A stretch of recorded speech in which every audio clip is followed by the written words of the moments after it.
Go? Are we on? Hi, Yeah, we're live. everybody. I think Christina and I are still trying to figure out the go live. Thank you for joining us for another Trustworthy Live.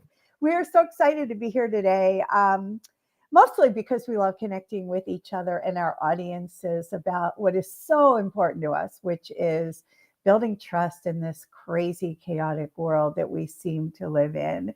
So, thank you for joining us. And just a little bit of housekeeping, and then I think Chris will just start talking. If you want to jump in and be live with us, please send us a message or just put a "I'm in" on the public message, and we'll send you a link because we'd love to have you join our conversation. Because today we're talking about white lies, and we all tell them. And Chris and I were talking yesterday about how often we say things like, oh gosh, I love your hair, or I'll be there in 5 minutes, and you really take a half hour and you really hate their hair. And gosh, that's really a cute dress you're wearing.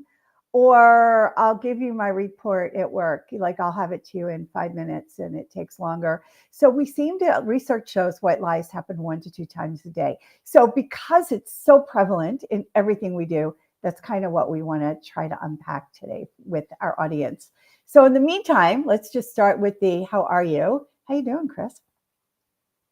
I'm great. How are you? I'm good. It's a new day and it's sunny and no clouds. So I'll go for it because I'm gonna go for a walk later. It Oh, keeps I my love head that. clear. Yeah, yeah. So Fantastic. what's big in your life at this moment? Big in my life. I'm itching for a break, a vacation, somewhere where the sun is shining and I can have a Mai Tai in the pool. Ah, Yeah, yeah. Or even a mocktail. I'm a big fan of mocktails too. So I'm manifesting right now, and I have to progress that manifesting to planning and booking. well, so I will kind of follow that because my birthday's in July, and and yesterday I started thinking about what do I want to do for my birthday, and I want to go to a beach with a mocktail or cocktail or something in my hand and sit and enjoy the beautiful calm waters and the beach and the sun. So for anybody that's out there that has a great idea, I think Chris and I could both use some great ideas, right? On Exactly. Send us yeah. your whole itinerary as well. Oh my Help us gosh. help us save Yeah. time. Yeah, help us save time. That's true. So, so you want to jump in and talk about Yeah. white lies, and what do they have to do with trust?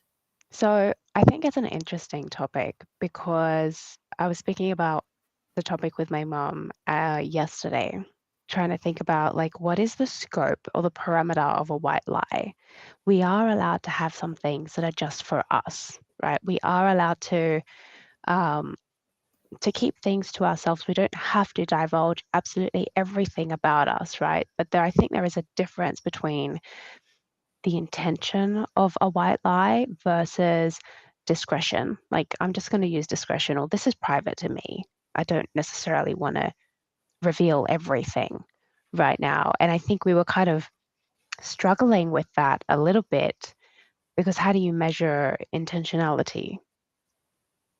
So I love that, and I looked it up before we started today. Like, what's the white lie definition and meaning? And so let's just start with the definition and then unpack what's intentionality.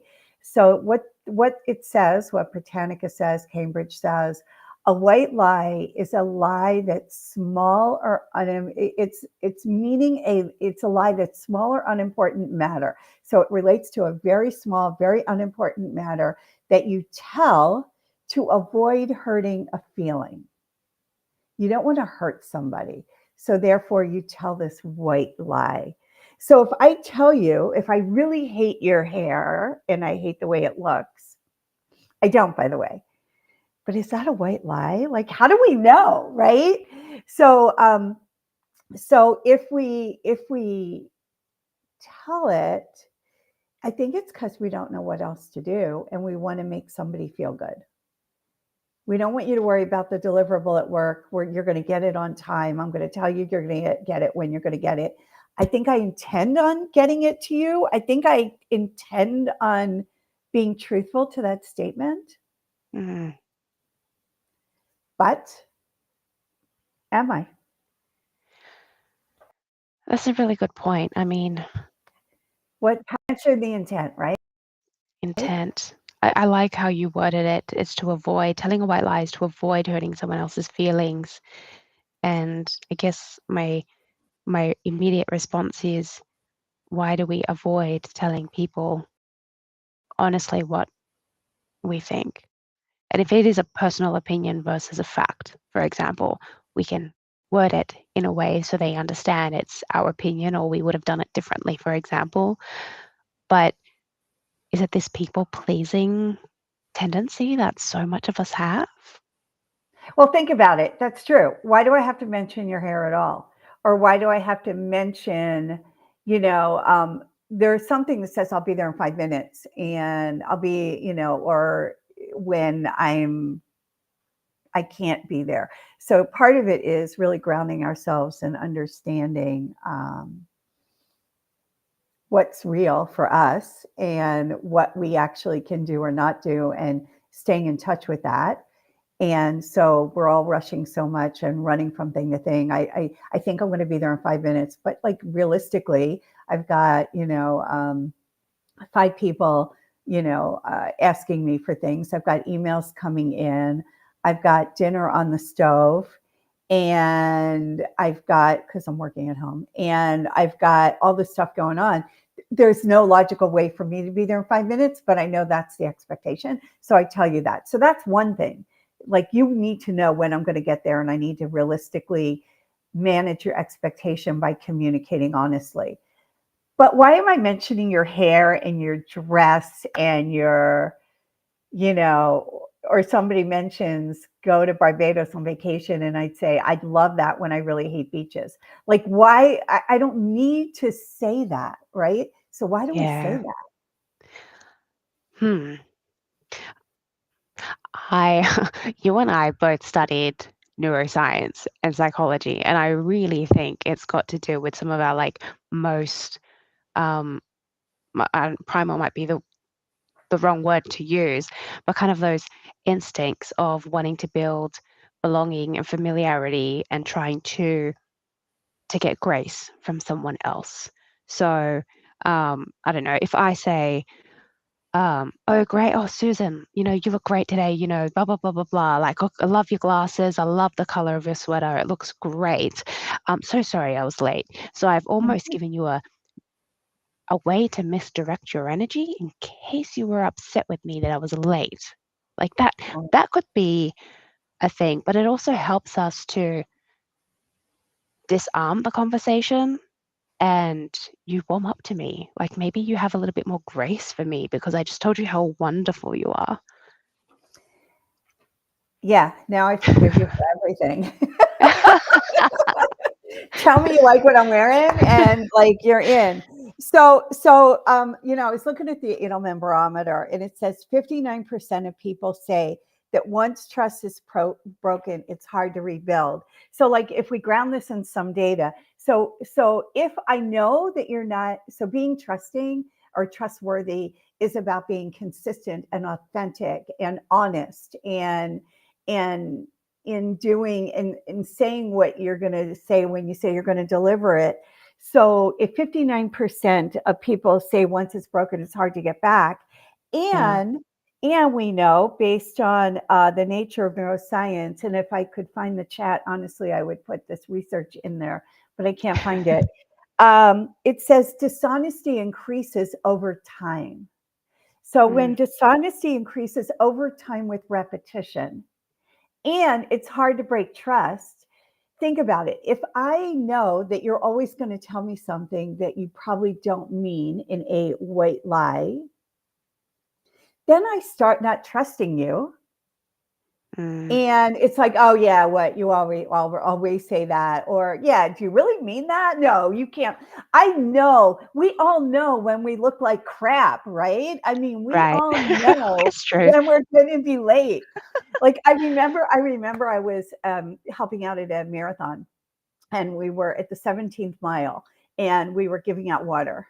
And when we got there and got our instructions, they said, never, ever, ever tell a runner walking by at the 17th mile how great they look and keep it up and here's your water, because they know they look Yeah. horrible, and they know they're about ready to die, and they know they are pushing through any limit they ever thought they had in order to Mm. make it to the end goal. So when you say that to them, they're like, are you kidding me? Like, and it brings them way down from their focus push. So doesn't that happen to all of us in life? I mean, doesn't that happen that we all know what we look like or how we're showing up or what we're feeling? So on some level, even if we appreciate it for the moment, that you told me how great I look, or that you're going to give me something, or somewhere unconsciously, we both with our backgrounds in psychology know that we're picking up the truth, and we're picking up that you're being dishonest. And and and if that happens, and if the brain gets more, and it's easier and easier and easier to be dishonest with repetition, and I show up that way on a day-to-day basis on things that seem unimportant, how does that bleed over to our work and to our and to matters that matter? Yeah, I can see how it can become a bit of a slippery slope. Um, Mhm. I think we're all used to, like, we live in an attention culture, and so there's this overemphasis on immediate reinforcement and gratification, and so we throw out those small hits, and we receive those small hits of like, oh great, thanks, yeah I know, and oh I was like, oh no, it's fine, don't worry about it. Yes, it wasn't a big deal, whatever, let's move on. So it's tiny little hits, I think, of reinforcement, but I have seen it translate into the workplace where an intern hasn't, um, followed the directions and kind of gone off on a tangent, which is fine. We love a level of creativity, but so far to where they didn't meet the brief at all. And that intern's people manager said, "It's okay, it's all right," and didn't really go into too much detail. But the fact is, it wasn't okay. And it wasn't all right because the team had now extra work that they had to do in a small window of time to deliver a proposal. And so this is where I think a white lie to try and make someone feel better can be used, well meaning, but in the wrong way. And um, because the sentence was, it's okay, you know, and that was it. That's where the white lie was, I guess, used in the wrong way, potentially, if there's a right way. But it could have been delivered in a different way to say, look, you tried your hardest, you gave it effort, and somewhere along the way you misunderstood. Um, we have extra work to do now in a short period of time, but let's work through it together. And maybe there's something a little bit more constructive that could have been said. It doesn't have to be harsh, right? Delivery still is very important, but it didn't have to be a lie to say like, oh, it's okay, because that was a lie. It actually really wasn't okay. So I think as a society, we're not very adept at telling the hard truths, even at the point when they're not very hard, and they're kind of more constructive, and there isn't any anger or frustration built up yet or anything. It's an easy thing to say, hey, you know what, we might have looked at trying it this way instead, or how do we manage to that when we don't know how to communicate in these little ways that could make a huge difference in our relationships as we move forward. What have you used that's worked? I mean, one strategy that I used when I was learning a technique for coaching, life coaching, career coaching, is rather than telling the white lie, um, ask permission to give feedback. So, may I give you some feedback? And that way, you have the opportunity to tell the truth. And that way, you've kind of prepared them to hear something, to process something as well, rather than coming straight out with something that might smack them in the face that they might not be expecting. So, that's one strategy that I use. I love that. And when you give each other space and you're managing expectations. And so yeah, Yes. I think that is a great strategy. And maybe if we can figure out how to do show notes, we're still learning, folks. That would be like to outline some of these strategies would be great. Another one I think is before you jump off with a compliment or that's okay, can you just step back for that split second and say, do I mean it? Is this the Wow. truth for me? And if it's not, either don't say it because the other person won't miss it, or say it as you said, like maybe figure out how to say it differently so that it's the truth and you mean it. And I think that maybe taking that moment to step back and breathe, maybe that will help. Just say, I'm ready to say, gosh, that's great. And you go, do I mean it, like really quick? And if it's yes, then it will be even more authentic and more genuine and more open and more honest. And then you build those layers of trust, right? Because you are being Yeah. completely and consistently honest. I think we all jump in so quickly. Yeah. I absolutely love that so much because often when we talk about leadership development or skills development and we talk about getting to the core or the root of something, we're peeling the onion from the outside in. So we're peeling the layers and finding out more and finding out more and what is our style and how do we show up and things like that. What you said starts with the inside of the onion, like Yeah, taking that step back. Do I mean it?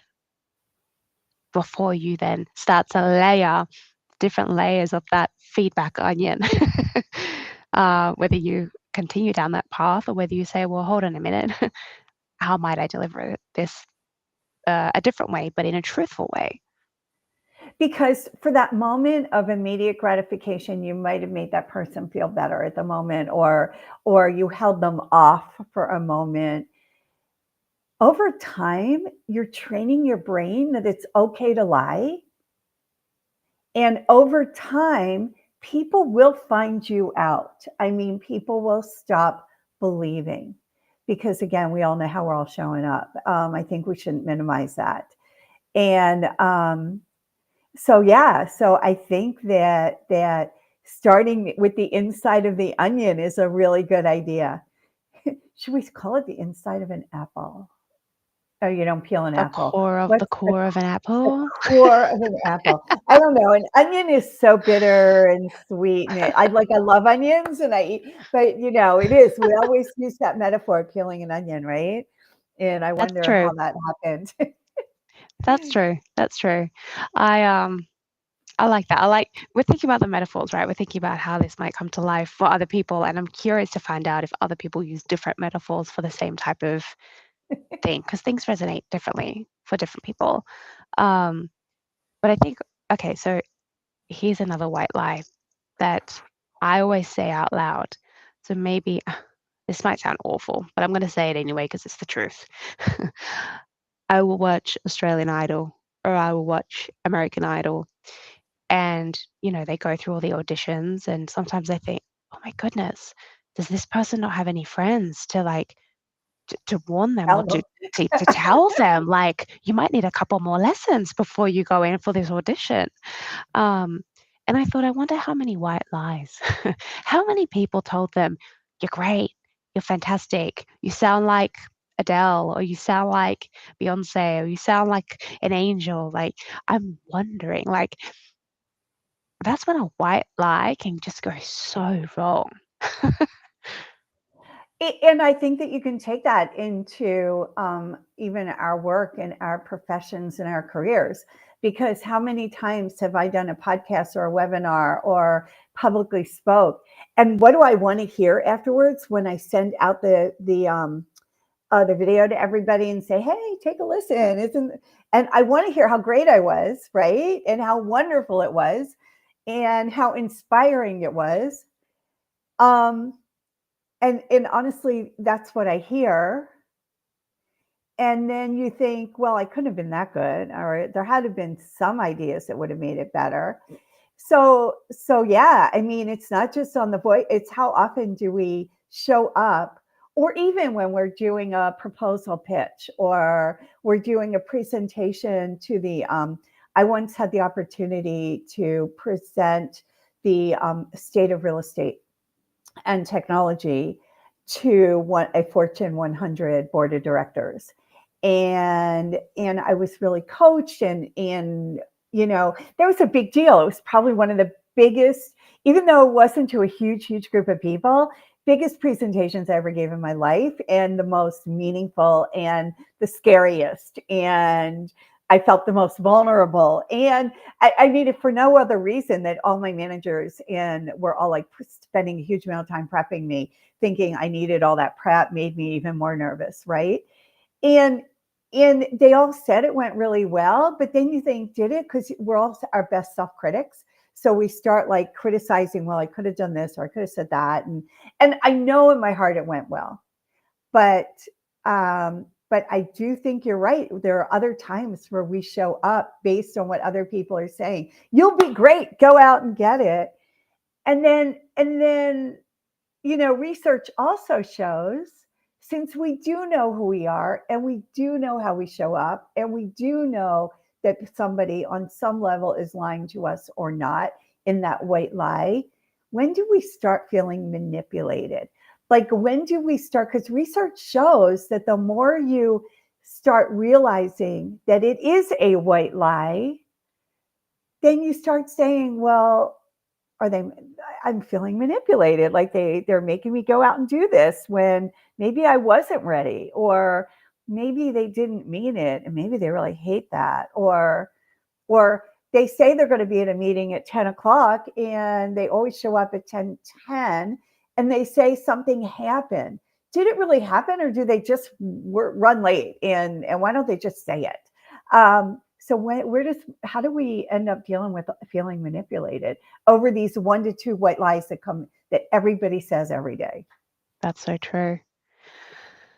How do we manage that? I mean, A, you could tell the bold truth. B, you can maybe share a little bit more about how you work day to day and some of the things that might come up through your day, and maybe just say, like, this is what my life looks like. I'll give you an example. So I've got two good examples. One good example: if I'm running late to a meeting, I'll try my best not to say, I'll be 5 minutes, because I might be 7 or I might be 10. I'll just say, I'm running late. I always try my best not to put a time frame in there, because I don't know how long the person on the other phone call is how long it's going to take before they let me go. I don't know if I finally like hang up the call and take a breather and realize I need a bio break, like, or I just need a glass of water and it takes another minute or two. But what I can do is say, my days generally are hectic or back to back meetings all the time. If I'm running late, you're still important. I just need to get a glass of water. Like, I might just be running to the bathroom. I might just need to blow my nose. Like, it could be anything. But I think maybe managing a little bit of expectations around, like, what do your days look like? That might be able to provide some insight without having to make a specific excuse like, oh, sorry, my client call went over and then I had to run to the bathroom and then I had to pour myself a cup of water but the water Which was is too like way warm, too so I much had to run the information. faucet. By then we're just wasting time. Right? So that's one way. One way that I'm like, maybe share a little bit more about what does your daily dynamic look like? I'll Well, tell you, and I have noticed when you do say you're running late, you don't put a time on it. And I've yeah. actually noticed that. And I would and then what I do back at you often is to just say, well, ping me when you're ready. Because you have not put a time on it, I don't know what to do with my time. So now we're Mm, going to negotiate this out. So it'd be great to say, I'll be yes, late and I'll ping you when I'm ready. Because that's a then, good point. you know what I mean? Because I do notice that. I never thought about it, but you're right. You don't put a time on it. And then I'm figuring, well, how long do I wait here? So, Yes. so maybe the ping you when I'm ready is a pretty awesome way to then cover the whole loop. What a gift. You just gave me feedback live. It, Thank you. well, Well, because I love the idea that you don't put a time on that and then you have no freedom to like do what you need to do without being rushed and crazed. And so I love the idea. And in fact, I'm going to start using it. And I'm going to add I'll ping you when I'm ready, because I that love that. way it kind of manages you don't have to like, just all you have to do is like carry your phone or something and then you'll Yeah, know. it's the cherry on top. And it's not to say that it's not important. It's just to say, like, there was no way out of this, but like, I do need to pay attention to my body or I have to pay attention to my, you know, whatever it is. Like, you have to be healthy, you have to take a breather. And as much as possible, we try and schedule breaks between meetings, but it doesn't always work that way. Um, And the other side is you don't want to have to be disappointed they're late and disappointed that they didn't make that 5 minute deadline they put on themselves. And like you're piling up all these disappointments, right? So this way, if you leave it open so you can take care of yourself, which and I do believe we're not very good at taking care of ourselves. So I love the idea of doing that. That makes total sense. okay, perfect. And I really appreciate your piece of feedback. And I'm so sorry that my camera keeps going like this. It's one of those, let me do this. It is There. moving. Okay, it shouldn't move anymore. It's just gonna be me now. Um, quick story.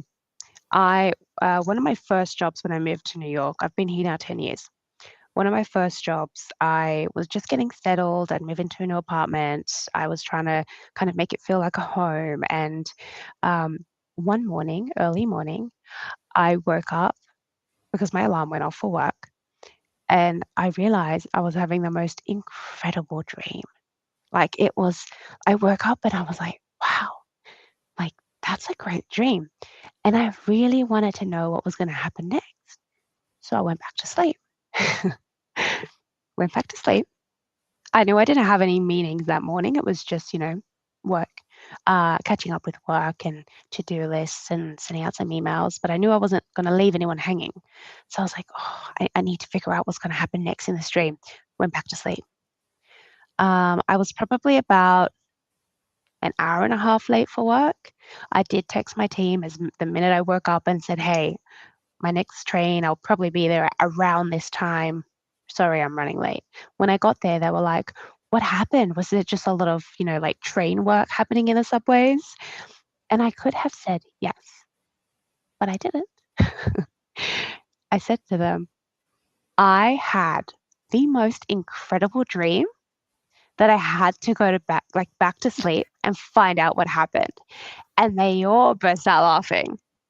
And it was on a pretty significant group team with leaders and with young leaders as well.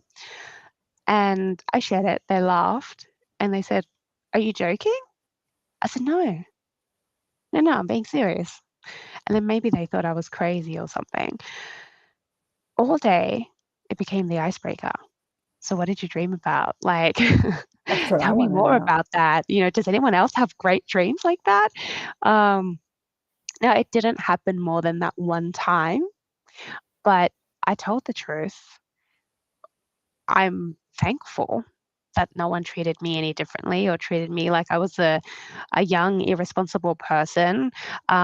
Because I mean, I was pretty young at the time, but like it didn't, nothing happened.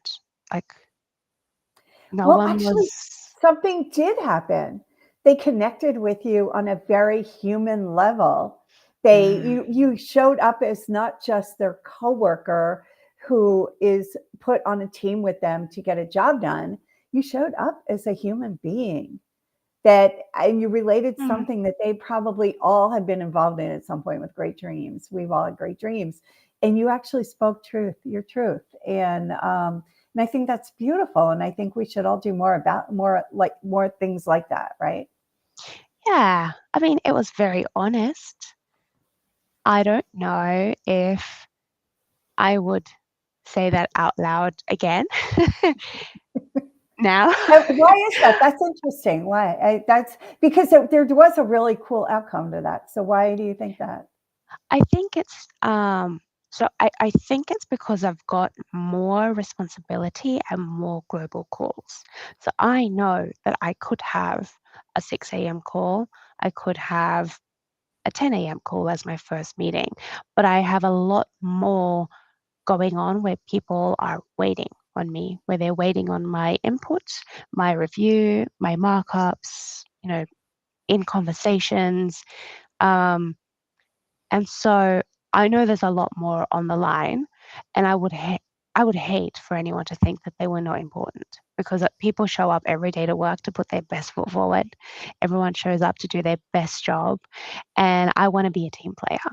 So if I am late, I will say I'm running late for whatever reason.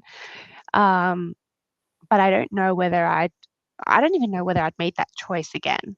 Like I go so back I to was going sleep. to ask you, right, right. So that's what my question was that I was thinking. Did you mean you wouldn't make that choice again to go back to sleep because you have all these people that actually you're supposed to be interacting with during the day?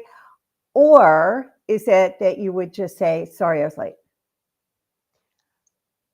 I probably wouldn't make that choice again.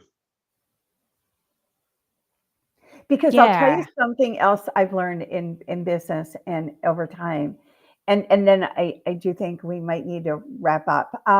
The one last thing I've learned is that when you give excuses, you often give away your power. Mm, So can you just say, sorry, I was late? You don't need to tell them who, what, where, how, and why, and when. You just need to say, I'm here. Sorry. And that's yes. it. Yes. I I 100% agree with you. I don't think you need to lie about it, but I think there is, um, especially for women in business, thank you for your patience. That's it. We're all human. We all have a life. Things happen. Yeah. But why is it that we give away power? What is it about it? That's really another good topic. So what is it about if you give excuses? Because it has trained me to think about, do I need an excuse here in this situation or not? Because I don't want to give away my power. So what is it about an Mm, excuse that gives away power, unless it's a white lie and therefore you're you're kind of eroding trust. But often it's not a white lie. Often those excuses are real. yeah. What is it about an excuse that gives away power? To be honest, I don't know. Um, I probably need to sit and reflect on that question a Yeah, little bit me. more. Like, I wonder if it gives people another moment to judge you or to decide, well, is that excuse worth more than me? Or is that excuse like really you ended up let's say staying on longer with a client versus coming to me and I'm a client. So that client was more important. Like, does it Mm. really just kind of speak to another way to pass judgment? I don't know. Versus, sorry, I was late. Thanks for your patience. Susan, you've hit that button, and I just want to dive into that pool of like this discussion because I've got a great story about this. Yeah. Yeah. I think it has to do, and we're not going to get into it, but I think it has something to do with where people place value and the fact that not everyone values the same thing. Your excuses might be coming off as, oh yeah, of course, like, yeah, of course, take your time, or I can't believe that you would do that. Um, and I feel like we can have a whole conversation about this because I do think there are gender differences, or a power dynamic. Maybe it's not gender, maybe it's more of a power dynamic. Um, Yeah. Join us in 2 weeks' time as we unpack this discussion. Yeah, I mean, it's interesting. And then I would circle it back around to what does it have to do with trust?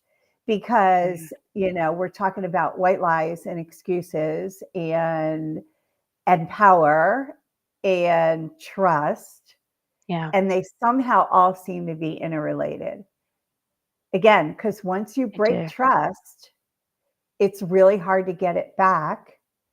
Yeah, And if I am with my different values and my different ways of looking at things, if I value one thing more than you do, therefore I now laid it on the table and now you don't trust me yeah, because there was a disconnect there.